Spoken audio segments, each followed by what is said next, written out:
Bonjour à tous. Donc, comme l'a dit Anne Burkhalter, je suis ergothérapeute clinicienne ici à la Chêneur depuis 2012. Et puis j'ai terminé ma formation l'année dernière, enfin à la dernière volée. Donc je vais vous parler de l'évaluation en ergothérapie du patient hospitalisé pour accident vasculaire cérébral.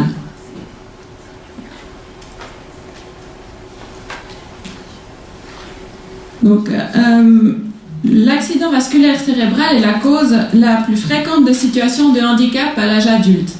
On compte 150 AVC par an pour 100 000 habitants et ça correspond ici à la Chêneur à environ 300 AVC par an. C'est aussi la troisième cause de décès dans les pays industrialisés.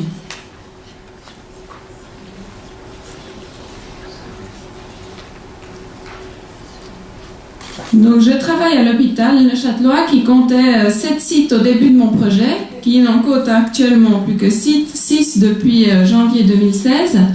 Et nous sommes 17 ergothérapeutes, ce qui correspond à un équivalent de 11,4 EPT, qui travaillons au quotidien avec les clients qui ont souffert d'un AVC.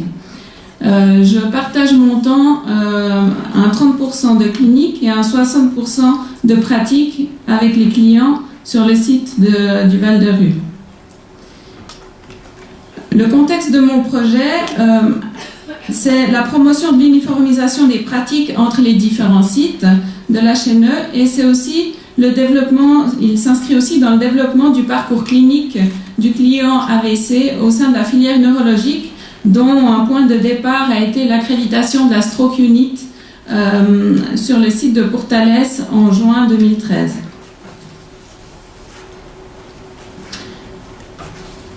Ergothérapeute face à vous qui êtes un public essentiellement d'infirmiers, je vais faire un petit arrêt sur les concepts centraux de l'ergothérapie. Donc l'ergothérapie est une profession centrée sur le développement et le maintien de la capacité d'agir des personnes. Elle contribue à l'amélioration de la santé et de la qualité de vie et elle facilite la participation à la société en permettant de prendre part aux activités quotidiennes. Donc, nos concepts essentiels sont la personne, l'environnement et l'occupation. L'occupation, c'est un concept très ergothérapeutique. Il signifie, c'est un groupe d'activités qui est culturellement dénommé et qui a une valeur personnelle et socio-culturelle qui est le support de la participation à la société. Donc les occupations, elles peuvent être classées dans 3 domaines, les soins personnels, la productivité et les loisirs.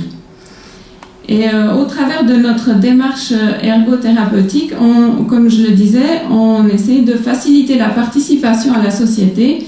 Donc on peut dire d'un point de vue ergothérapeutique que la participation, c'est l'engagement par l'occupation dans des situations de vie socialement contextualisées.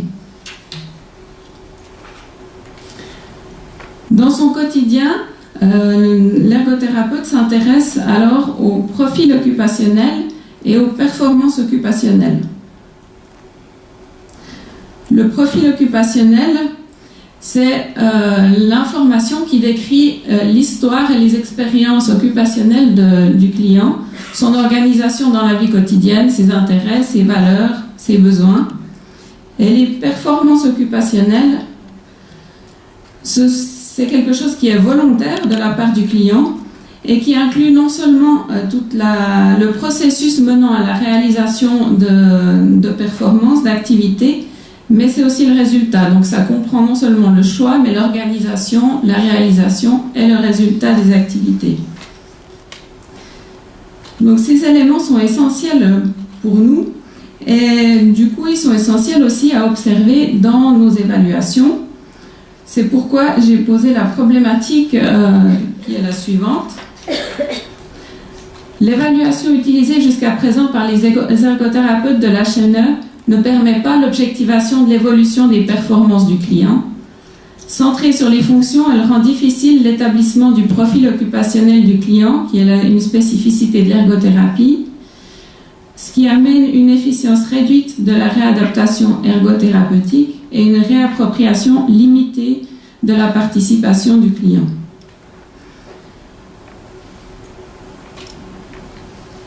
Cette problématique est née d'un constat qui a été validé par des brainstorming menés dans toutes les équipes des ergothérapeutes sur tous les sites et qui ont révélé que l'évaluation qu'on utilisait avant le projet était non uniformisée et longue. Elle avait des utilisations différentes ou parfois elle n'était pas utilisée selon les sites. Il y avait un besoin d'amélioration qui était clairement exprimé par les équipes et un manque de cohérence en lien avec des modifications qui avaient été apportées à cette évaluation selon les sites.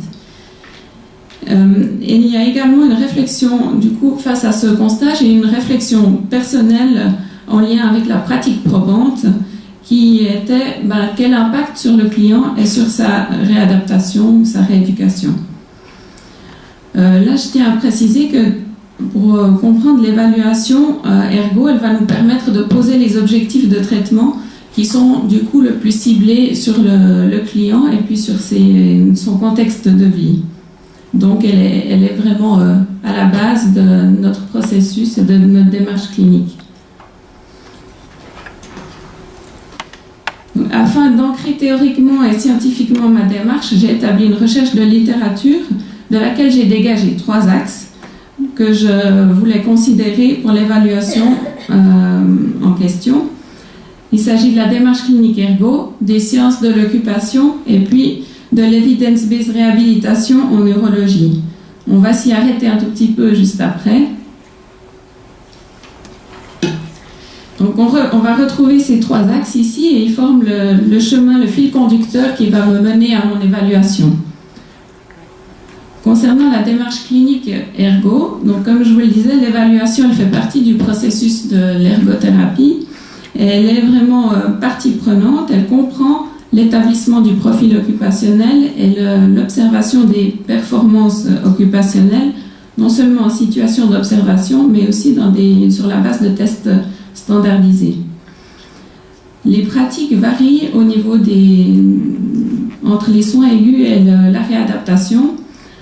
Dans les soins aigus, on s'attache souvent, on a une approche qu'on dit bottom-up, qui signifie qu'on s'attache d'abord au déficit avant d'évaluer les activités.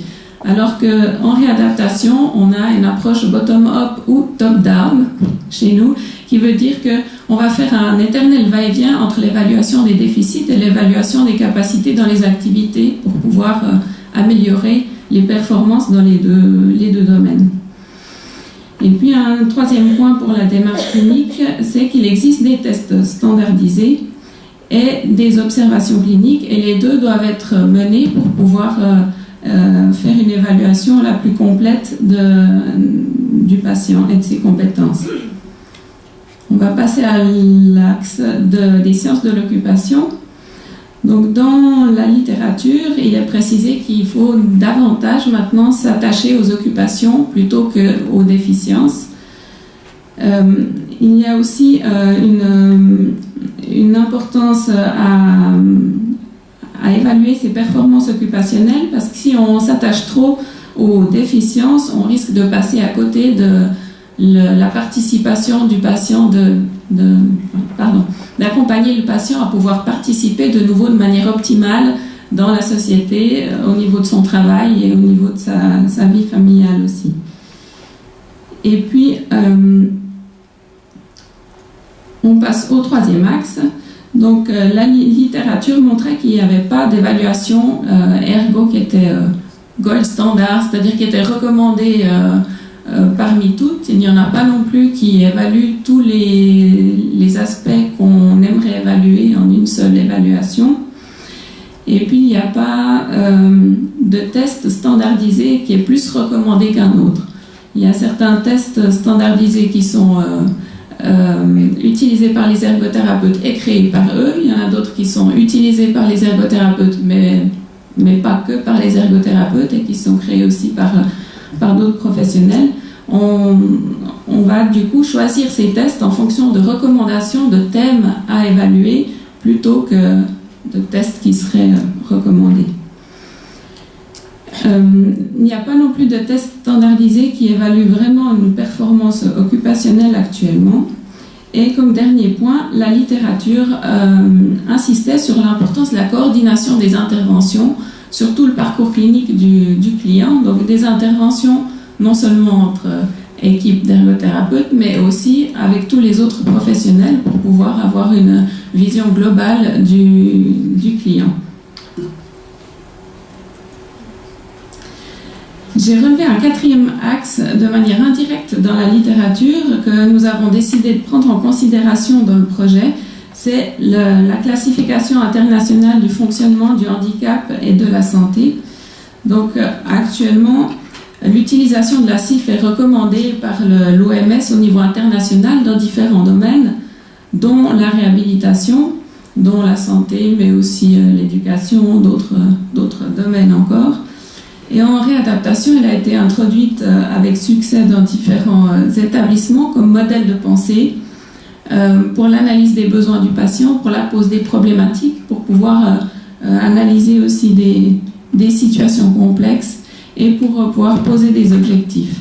Elle constitue aussi, dans certains domaines, un outil pour la recherche ou pour négocier des financements de prestations de réhabilitation. Du coup, nous avons considéré qu'elle était intéressante pour pouvoir construire ensuite notre évaluation. Et à côté de cela, il y a un autre modèle conceptuel qui est à la base de l'évaluation, c'est un modèle purement ergothérapeutique. C'est le modèle de la personne, l'environnement et la performance occupationnelle, la PEOP. Et qui a des similarités en fait avec la CIF au niveau de la personne, avec la première l'étage des fonctions organiques, structure anatomique, la case fonctions organiques et structure anatomique qui appartient à la personne dans le modèle ergo, et les facteurs contextuels qui sont en bas de la CIF, qu'on retrouve dans l'environnement au niveau du modèle conceptuel de l'ergo. Et puis, ce qui est activité et participation qu'on retrouve dans les concepts de performance occupationnelle et de participation au niveau ergothérapeutique.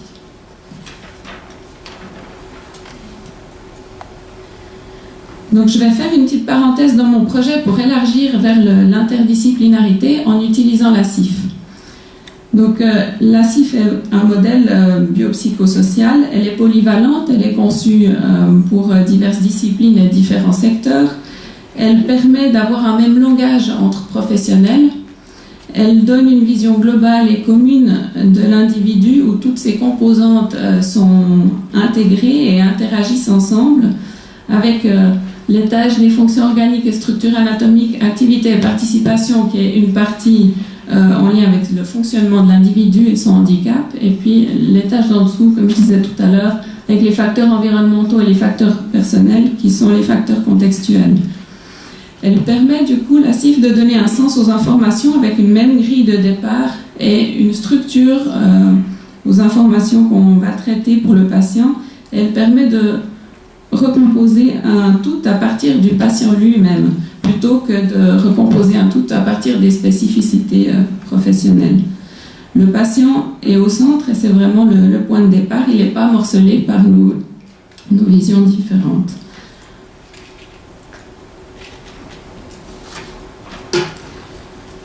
On voit dans nos spécificités professionnelles, on va s'attacher plutôt à certains aspects de la CIF que d'autres, même si on les considère toutes, mais on peut dire que le médecin sera plus intéressé par rapport aux problèmes de santé, qu'au niveau des fonctions organiques et des structures anatomiques, il y aura une place importante du médecin, des soins, des physios, des diététiciens, peut-être un peu moins des ergothérapeutes, par exemple. Au niveau des activités, les soins, les ergos, les physios, les neuropsylogos. Et au niveau de la participation, étant donné que c'est l'implication de l'individu dans son contexte de vie, ça sera plus les ergothérapeutes, les assistants sociaux qui vont pouvoir toucher un petit peu la participation, et éventuellement les physios, parfois quand ils viennent faire des évaluations avec les ergothérapeutes. Et puis après, pour les facteurs environnementaux et contextuels, de nouveau, différents professionnels qui sont intéressés par ces aspects. Avec deux cercles, là, j'ai essayé de regrouper, d'illustrer la complémentarité de nos regards infirmiers et ergothérapeutes, avec le cercle bleu plutôt infirmier et le cercle orange plutôt ergothérapeute, pour montrer que avec nos observations, eh ben, on est complémentaires pour pouvoir soigner le patient et lui offrir la prise en charge la plus optimale possible. Dans la réhabilitation, on part des activités et on tend vers la participation pour améliorer la qualité de vie de l'individu et l'accompagner dans son projet de vie. L'objectif final, c'est d'avoir un retentissement sur sa participation, donc sur sa vie réelle et son projet de vie, qui sera différent d'une personne à l'autre. Et du coup, c'est important qu'on puisse l'amener vers cette participation. Et par cette participation, on peut faire le lien avec la promotion de la santé. Si le patient retrouve une qualité de vie la meilleure possible et un bien-être, il aura une santé la meilleure possible.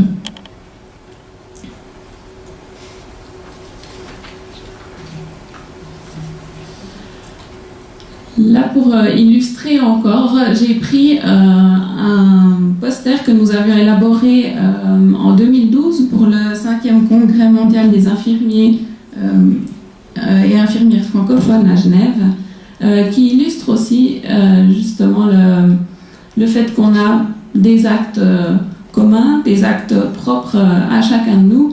Et si je reprends mon évaluation ergo du patient qui est atteint d'un AVC, et ben ça se trouve plutôt au niveau du carré ergo, mais ça a vraiment un lien, il est inscrit dans le processus et la prise en charge globale du patient.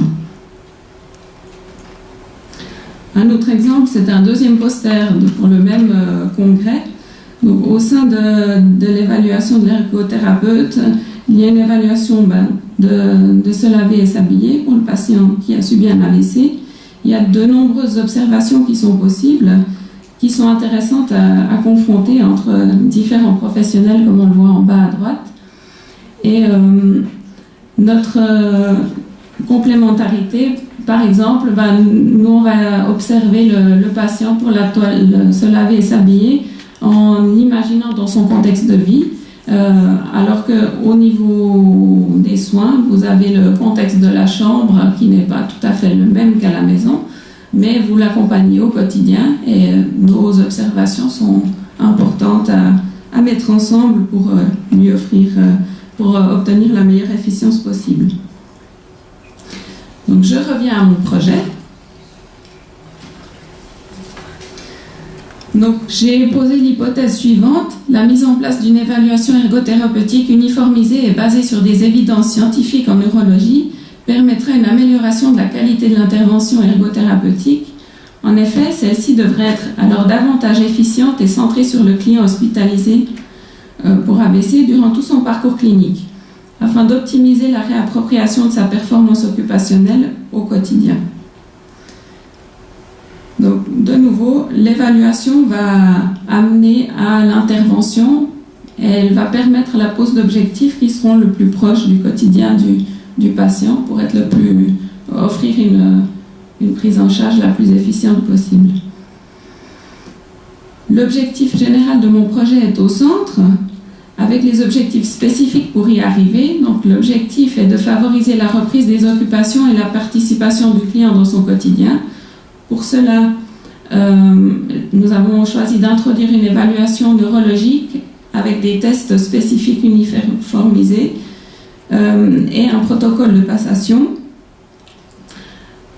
J'ai aussi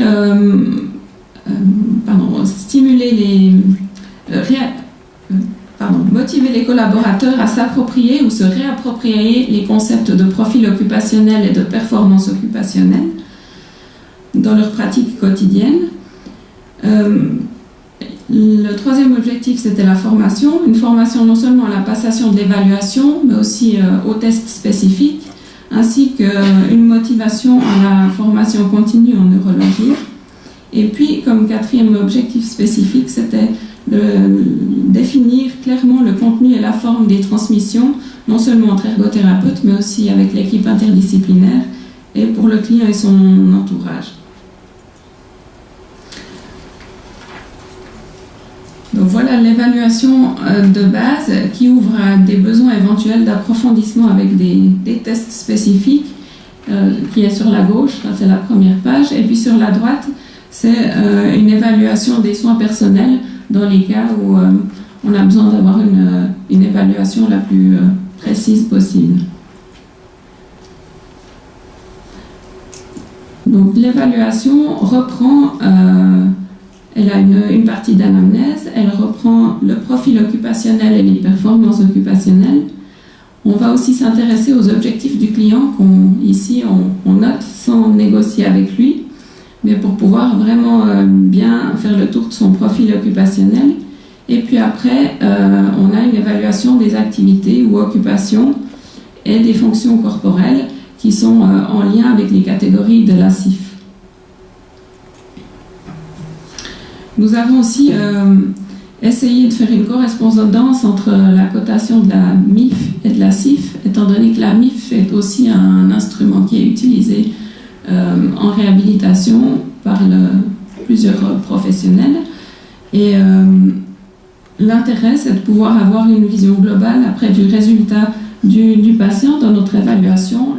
L'ergothérapeute n'a qu'à cocher la cotation et puis pour avoir très visuellement les points qu'il devra plus travailler que les autres ou sur lesquels il va pouvoir poser ses objectifs de traitement.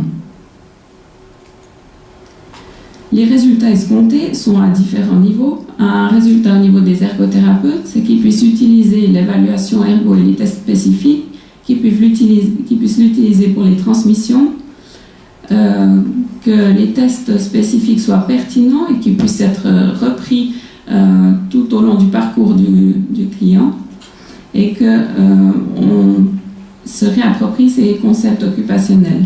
Il y a aussi un objectif qui est celui un résultat attendu qui est celui que les objectifs de traitement soient posés plus du coup centré client et plus smart. Et puis une objectivation de l'évolution du client par rapport à son rendement occupationnel tout au long de son parcours et un sentiment de compétence pour les ergothérapeutes à l'utilisation de cette évaluation. Au niveau de la collectivité,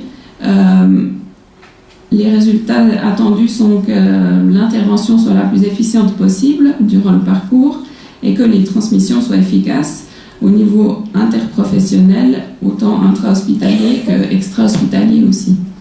Et pour le client, c'est la réappropriation de sa performance occupationnelle, c'est de recouvrir une participation sociale satisfaisante pour lui et qu'il soit satisfait par rapport à son rendement occupationnel.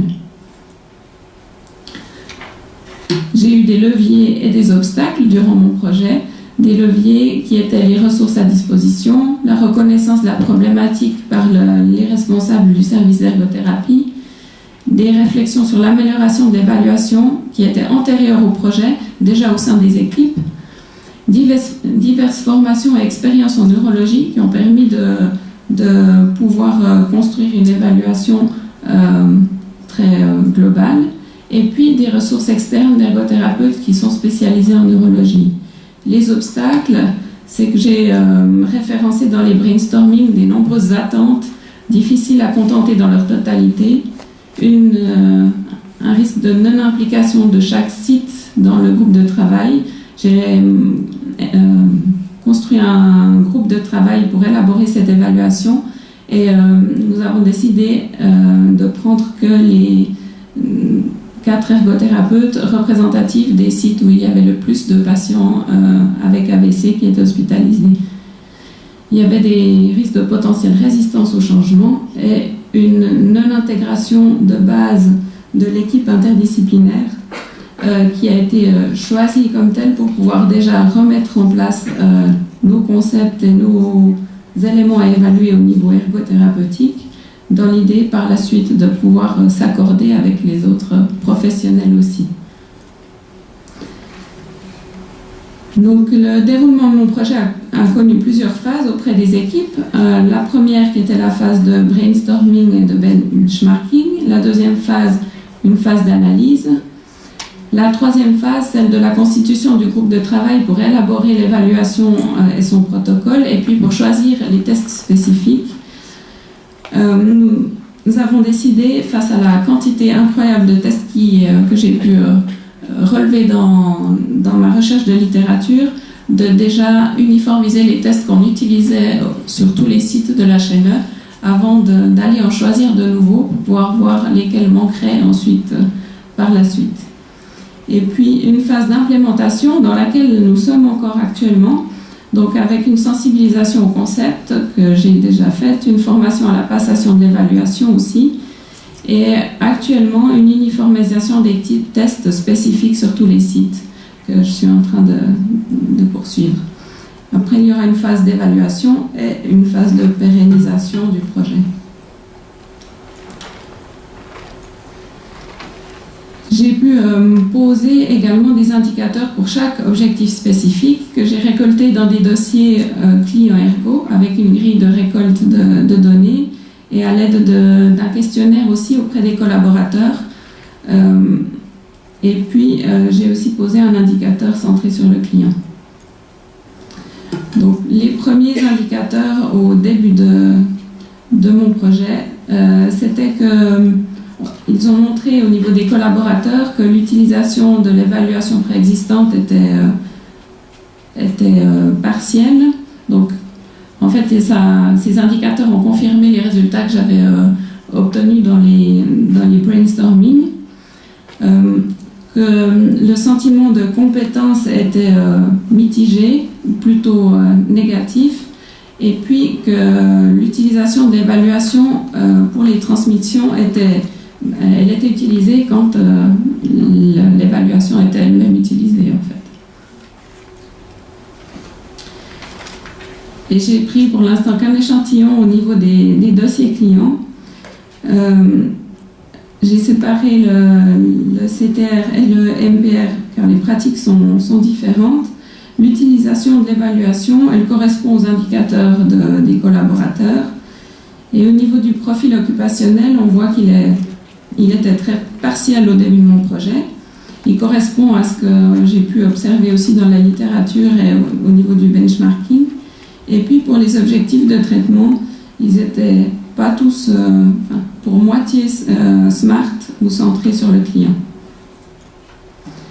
Donc mes perspectives à court terme, c'est de poursuivre l'uniformisation des tests spécifiques, de pouvoir donner un coaching individualisé si besoin. À moyen terme, de pouvoir réviser l'évaluation, de réviser le choix des tests spécifiques en collaboration avec l'équipe interdisciplinaire et puis de pouvoir coacher aussi sur la formulation des objectifs. Et à long terme, peut-être de développer le concept pour d'autres pathologies et puis de présenter ce projet à des congrès comme aujourd'hui. Donc, pour conclure, mon projet s'inscrit complètement dans le développement durable et dans la promotion de la santé. Il est équitable parce que c'est une base à l'élaboration du plan de traitement pour chaque patient. Il s'inscrit dans la continuité des soins et des visions des progrès pour le patient, donc il valorise le capital humain. Il est viable parce qu'il n'y a pas de local qui était nécessaire à instaurer suite à ce projet. Il y avait éventuellement quelques tests spécifiques à pouvoir introduire sur les sites où ils ne l'étaient pas, donc c'est assez économique. Et puis, il permet la clarification et la simplification du processus. Et au niveau il est vivable parce qu'il favorise la reprise des activités et la qualité de vie dans le contexte habituel du patient et par là, il participe à la promotion de la santé. Voilà. Merci Anne.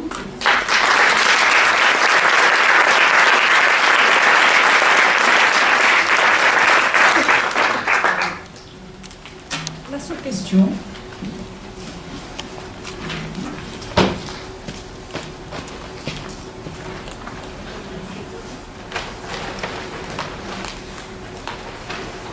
Merci beaucoup. À Espace Compétences, on enseigne beaucoup la MIF aux soignants. Et la grande difficulté que nous rencontrons, c'est que les soignants évaluent la MIF non pas comme elle devrait être, comme vous le décrivez, mais souvent comme une note. Et je prends à l'école, ils disent, ah, elle est gentille, je vais lui mettre une bonne note, donc je vais lui mettre beaucoup de points parce qu'elle a fait beaucoup d'efforts, la personne. Comment est-ce que vous arrivez auprès de vos équipes à leur expliquer qu'il n'y a pas une question de gentillesse, d'aimabilité, etc., mais que c'est extrêmement important de comprendre qu'une bonne évaluation permet justement d'avoir une bonne prestation de toute l'équipe interdisciplinaire? Alors, on favorise, la MIF est passée par le personnel soignant, et puis on essaie de, quand on voit qu'on ne l'évaluerait pas de la même manière entre différents professionnels, on essaye de susciter la discussion, en fait, et puis d'aller voir le pourquoi de la différence entre les deux cotations, afin de pouvoir l'ajuster au mieux, en fait, pour la suite, et puis, effectivement, pour l'insérer au mieux par rapport aux capacités du patient et puis à son projet. Alors, je vais juste lancer un appel dans la salle. S'il vous plaît, aidez les soignants à comprendre l'évaluation MIF, parce qu'on rencontre des problèmes assez importants. On doit retravailler avec les directeurs pour voir comment est-ce qu'on arrive à sensibiliser les soignants pour que ce ne soit pas une évaluation scolaire, mais bien une évaluation de fonction. Voilà, on appelle l'espagnol. Est-ce que tout le monde sait ce que c'est que la MIF? Alors, la MIF, c'est la mesure de l'indépendance. C'est la mesure de l'indépendance fonctionnelle. Donc, c'est une mesure qui permet d'évaluer l'indépendance du patient dans différentes activités, à la toilette, habillage, pour les déplacements, pour les transferts, pour la continence, pour les fonctions cognitives, la communication, et je crois que je n'ai pas oublié. Et elle se cote, du coup, comme je vous l'ai montré tout à l'heure, sur 7 points qui notent en fait le niveau d'aide dont le patient a besoin, ou s'il a besoin ou pas d'un moyen auxiliaire, s'il réalise l'activité normalement, enfin dans un rythme normal ou ralenti, et puis ça permet de pouvoir du coup voir l'évolution du patient du début à la fin de son hospitalisation par rapport à ses performances dans les activités quotidiennes. J'ai une question. Dans le slide précédent, vous avez parlé d'une approche vivable. Et en fait, c'est la première fois que je vois cette thématique comme ça énoncée. Et j'aimerais un petit peu que vous puissiez nous en parler davantage, parce que je pense que je ne suis pas la seule qui...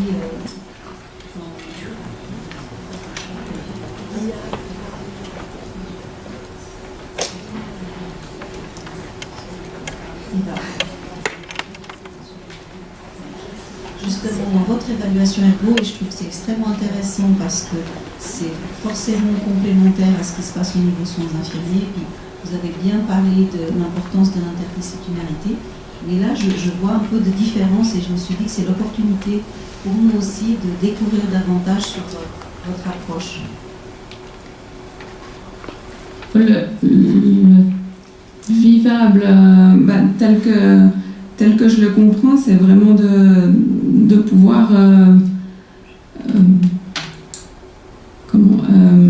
réunir les capacités du patient au niveau, et puis c'est sa conception en fait de son bien-être et de sa manière de son niveau aussi d'indépendance qu'il aimerait pouvoir atteindre en lien avec son contexte de vie. Les performances du patient ne seront pas les mêmes à l'hôpital par exemple que dans son contexte de vie. Donc le fait que mon projet est vivable, c'est qu'il permet de pouvoir réunir le contexte de vie du patient et ses capacités en fait hors contexte, si on veut, pour pouvoir favoriser en fait sa reprise de sa participation au quotidien. Et puis reprendre une vie telle que, enfin, la plus proche qu'il avait auparavant, au niveau familial, social, et puis s'il travaille dans son travail. Est-ce que vous pouvez nous dire 2 mots depuis que vous êtes dans ce projet-là, du retour, de l'impact que vous avez auprès des autres soignants avec cette évaluation? Alors, au niveau de l'évaluation globale, elle n'est pas visible en dehors de nos dossiers d'ergo, donc l'évaluation même, ils n'y ont pas forcément accès. Par contre, l'évaluation de la toilette habillage, elle est vécue comme intéressante parce qu'elle permet de décrire vraiment précisément, particulièrement pour les patients AVC qui sont bien dépendants, l'évolution en fait de leur capacité, parce qu'on va vraiment on a des coches sur tous les actes en fait de la toilette habillage, et puis petit à petit ça permet de voir non seulement l'évolution, mais ça permet aussi au cours de la rééducation de pouvoir voir à quel niveau ils auraient besoin d'aide ou comment ils auraient besoin d'aide, et puis de le valider et de confronter aussi nos observations en fait au quotidien pour pouvoir choisir le meilleur accompagnement possible. Valoriser les progressions des patients. Oui.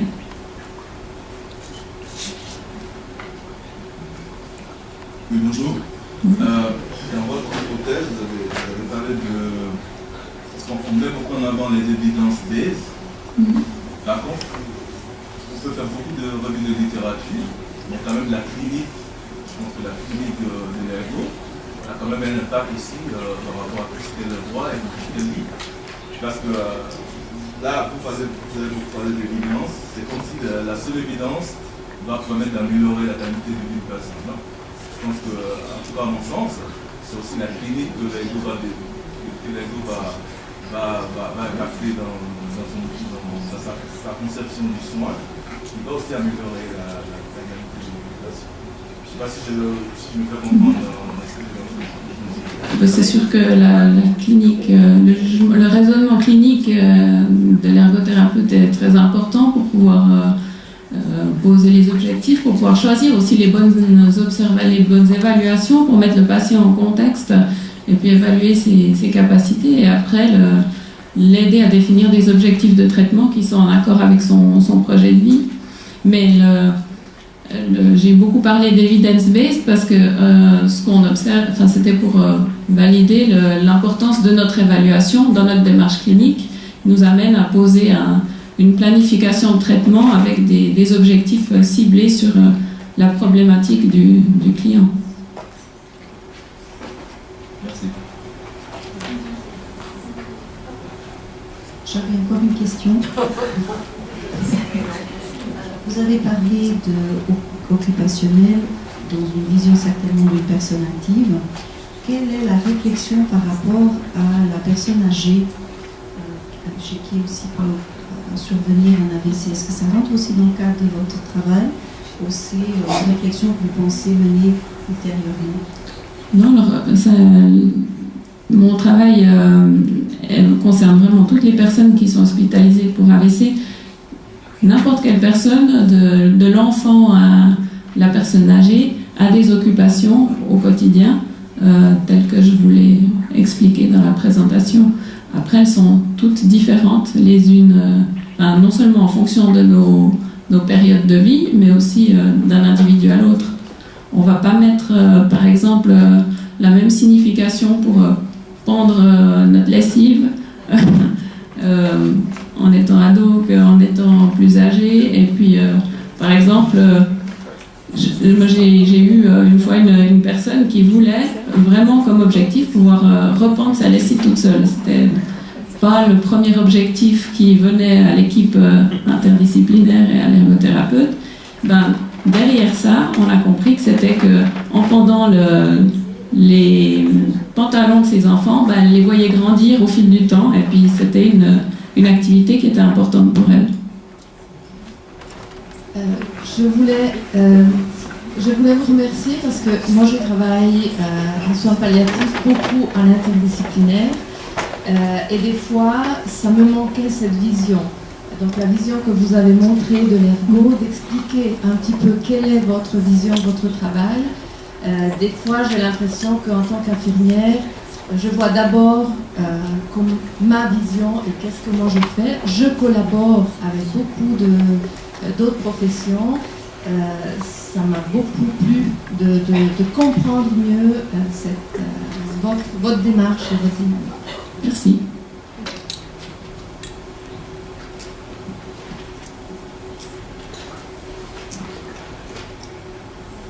Si on n'a pas d'autres commentaires, je pense